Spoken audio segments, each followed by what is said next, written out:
you talk a lot about the idea of, I don't know if you call it secret shopping, maybe you do, but just understanding how your client is experiencing your firm or your business.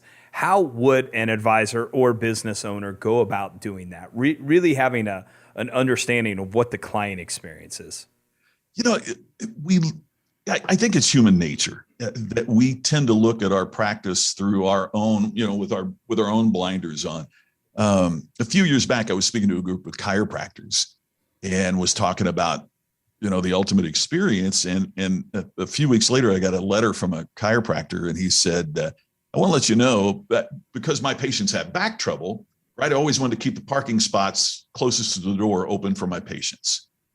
Makes sense, right? But he said it also meant I was parking in the back, walking in the back door, and I hadn't even walked in the front door of my own practice for a while. So he said I walked in, parked in the front, just kind of trying to keep, an open perspective. And he said it was no big deal, but there's a couple of weeds growing through a crack in the sidewalk, and the landscaping didn't look so great. So he said, first thing I did, that's not ultimate, right? So I call a landscaper in, and he said, here's the terrifying thing. For the next week, every patient mentioned it. And I called him and I said, okay, help me out. I don't understand why it's terrifying. He said, they wouldn't have noticed the new landscaping if they hadn't noticed the weeds. Yeah. And he said, I had one patient say, well, I kind of wondered how good of a doctor could you be if you couldn't take care of the front of your own office? And he said, it never occurred to me. My specialty was the spine, not the landscaping, but yet it made a difference to the patient. And I think we do that as I think financial advisors do that as well. All professionals do that, right? We see things through our own, through our own lens. So one thing is to try to mystery shopper yourself. It's harder to do because we always want to justify why something is done in a particular way. But borrow a friend's cell phone, call your office, see how they answer the phone if they don't know it's you that's calling.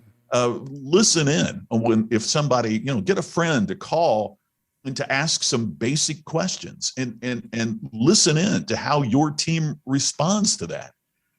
Jeff Bezos said that your brand is what people say about you when you're not in the room. And I believe that. But one of the problems for advisors is that means you can't be in the room to hear what people are saying. So the next best question is to select a few of your clients. The hardest one is people that used to be your client and no longer is your client. Yeah. And ask this question: when you refer me, or in the case of the one that's no longer a client, when you talk about me, what do you say? Because what they say when they're providing your referral is what your brand is in the marketplace. And some advisors are going to discover that's right on target. That's right on message. And I think other advisors would be really shocked that the thing that they think is so important is not the language that the client is using to refer them, which means you have to accentuate what the client is saying, not hold so close to what you think is so important. Yeah, that's really good, man. I think about all the advisors who listen to this and work with us, like sitting down with just some of your top referring clients and asking that question, like, what are you saying when you refer us? I'll bet a lot of them don't know or haven't asked that question before.